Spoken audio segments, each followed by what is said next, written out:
So, what's up, ka-adventure Gumsa ng adventure nyo today? Ayan, napakaganda ng umaga, no? Ngayon ay Lunes ng umaga. So, yung mga papasok sa trabaho at mga papasok sa eskwelahan, magandang maaga kayong umalis ng bahay, no? Para hindi kayo abutan ng traffic. So, napaka-traffic na ngayon sa may labasan. So, ngayon nga palang umaga, March 18. So, ayan, hindi ako pumasok ngayon kasi sasamahan ko si Macy's papunta sa ospital dahil kanyang follow-up check-up today. At magbabiyahe tayo papuntang Bukawi, Bulacan. So, doon kami pupunta sa may St. Paul Hospital dyan sa may Bukawi. So, makikipag-bakbakan tayo sa traffic papunta dyan sa lugar na yan, no? Hindi naman siya ganun ka-traffic dyan kumpara sa kung sa Maynila kayo pupunta. Napaka-traffic talaga papuntang Maynila. So, ayun. Kumusta nga pala kaya mga ka-adventure? Wala pa ba tayong rides dyan? So, March na ngayon. Wala bang nagbabalak sa inyo na pumunta sa mga vacation destination? So, lalo ngayon mag-Holy Week.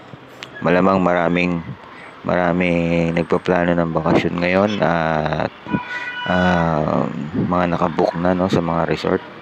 So kami ngayon wala pa naman kaming plano, no, pero siguro sa birthday na lang ng lolo ko sa katapusan, baka mag-book na lang ulit kami diyan sa may DRT house diyan sa may Doña Remedios Trinidad. So ilang beses na ako nakapunta diyan sa may DRT, no. Talaga namang napakaganda diyan at lagi nilang pinagaganda ang DRT syempre para sa mga gustong bumisita doon, no. Sa mga gustong magpa-book, so magpa-book na kayo. So, siguro lalagay ko na lang dyan sa link lalagay ko na lang sa description yung link ng kanilang resort, no, para makapagpabook kayo kung gusto ninyo. So, ayan, nandito na ako sa may bandang Marilao. At makikita nyo naman, no.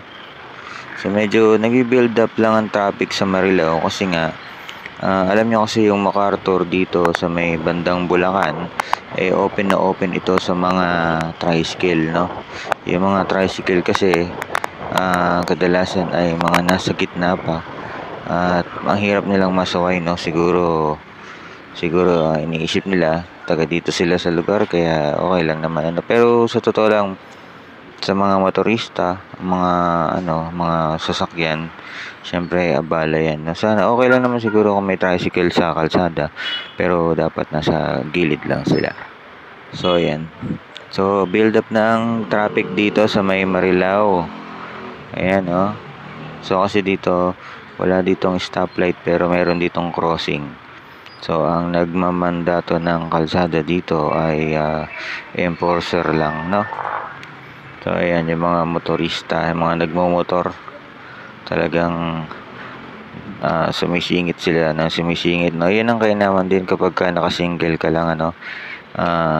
Maliles yung pagkaipit mo sa traffic kasi ang motor ay kahit saan pwedeng sumingit. So, ayan. Isa nga pala, nandito nga pala sa likod ko si Mrs. No, tahimik lang siya, hindi siya nagsasalita. So, pero ano yan, naka-alarm yan, no? Kung sakaling magmamabilis tayo, handang kumurot yan. So, ayan. Ito yung sinasabi ko kanina. Ayan, may mga tricycle. No, yung mga tricycle na yan, talagang hari ng kalsada din dito yan sa Bulacan, no? Tapos may nadagdag pa dyan yung mga tawag dito, mga e-bike, no? Yung mga parang mga golf cart.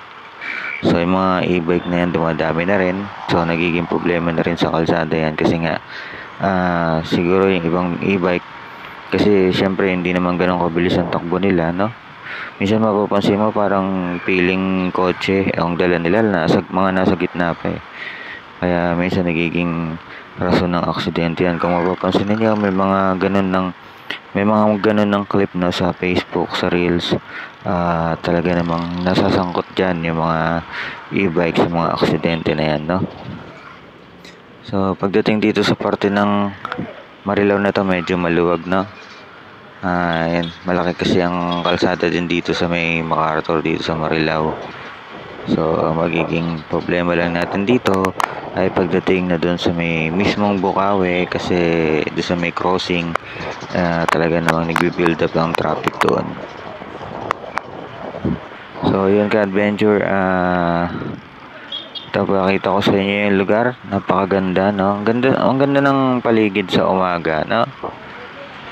Napakasariwa pa ng hangin, hindi pa ganun kainit, at ayan, ang daming motor, no? Mas marami ng motor ngayon kaysa kotse.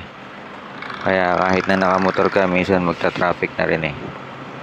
May kanya-kanya kasi tayong partisipasyon sa mga traffic na nangyayari ngayon sa kalsada, no? Kaya hindi tayo dapat magsisihan, ano? Minsan talaga ang cause ng traffic motor, minsan ang cause ng traffic ay mga jeep, no? Minsan yung mga e-bike, kagaya na sinabi ko kanina. Yan, dito sa Bulacan, minsan ang source ng traffic ay tricycle, kasi nga open na open sila sa MacArthur Highway. Ayan. So, kailangan lang wag iinit ang ulo ninyo. Kailangan kalmado lang. At saka matuto ka nilang umiwas, kasi marami kang makakasabay sa kalsada na talagang parang hindi nag-aral mag-drive, no? Yung nakahawak lang ng manibela o nakahawak lang ng motor, nagpatakbo na, tapos wala na silang pakialam sa mga nakakasabay sa kalsada. Meron kasi dyan, marami dyan, ano? Maraming, alam mo yun, uunahan kang pilit, ikakat kang pilit, pagkatapos na naunahan ka na, bigla namang babagal na sa unahan. So parang nanloloko lang ba, no? Huwag iinit ang ulo mo kapag ka naka-enkwentro ka ng ganon, kasi mas malaking problema yan. Baka mamaya mag-viral pa kayo pag nag-aaway kayo sa kalsada. Saka pala, pagka may nakita kayo sa kalsada na, o may naka-enkwentro kayo sa kalsada na mga nagmamadali, ayan, yun na, palagpasin nyo na, no? Huwag nyo nang habulin, huwag nyo nang patulan, makikipagmabilisan kayo, kasi napakadelikado nun. Baka may madamay kayong ibang mga gumagamit ng kalsada, no? Baka makasagi kayo. Napakadelikado nun, napakaabala nun, no? So hindi yun worth ng inyong buhay, at hindi yun worth ng inyong panahon para makipagkarera kayo sa kalsada. Mga national road, yung mga kakalsadahan kasi natin dito sa Pilipinas ay hindi naman kasi yan dinesign para sa karera, no? Saka isa pa, napakadaming lubak ngayon sa kalsada. Baka mamaya maaksidente pa kayo, kasi nga hindi nyo mapansin na may mga butas pala yung mga kalsada, o may malalaking lubak, di ba? So kapag mga ganyan, may nakakasalumuha kayo na parang naghahamon ng karera, huwag nyo nang patulan. Hayaan nyo silang mauna kung gusto nilang mauna. Okay? Saka napakaiksi lang po ng ating buhay, no? Masyado nating dinadaan sa bilis. Ang lahat, hindi pwedeng ganun. Hindi pwedeng lagi tayo nagmamadali. At alam nyo ba na kapag nagmamadali tayo, mentris nagmamadali kasi tayo mas prone tayo sa pagkakamali at saka sa mga aksidente. Hindi pwedeng laging mabilis. Kailangan ita-timing mo rin yung kung kailan kailangan maging mabilis ka, at kung kailan ka kailangan maging mabagal. At saka yun, pasensyahan na lang tayo sa kalsada, no? Gumamit po tayo ng tamang pag-iisip at tamang kaalaman pagka po tayo ay nasa labas. Naalala ko lang, no, meron nga palang isang rider na nagpasikat dyan sa kalsada ng Marilaki, at ito ay na-videohan, at itong video na to ay nag-viral. Sa katunayan nga, may mga vlogger nga na pinag-usapan pa yan, no? Yung estilo ng kanyang pagbabangking dyan sa Marilaki. At pinag-usapan niya ng mga vlogger. Pinansin yan, no? Unang-una, hindi niya na dapat ginawa yung pagpapasikat na yon, kasi yung kalsada dyan sa Marilaki ay national road yan, no? Hindi yan racetrack.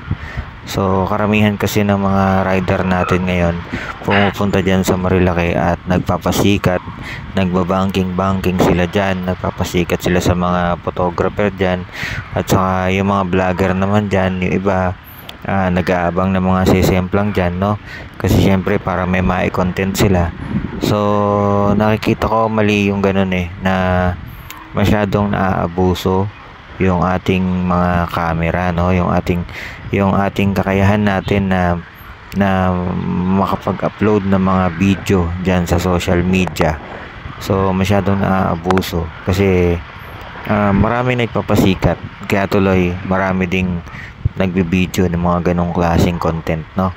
So yung Marilaki kasi napakadelikado kasi napakaraming kurba, although napakaganda ng kalsada doon, no.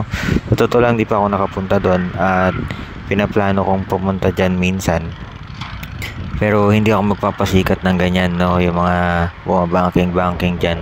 Kasi unang-una, napakadelikado nun, hindi lang para sa'yo kung ikaw yung rider na yun, hindi lang para sa'yo, kundi pati dun sa mga nakakasabay mo sa kalsada.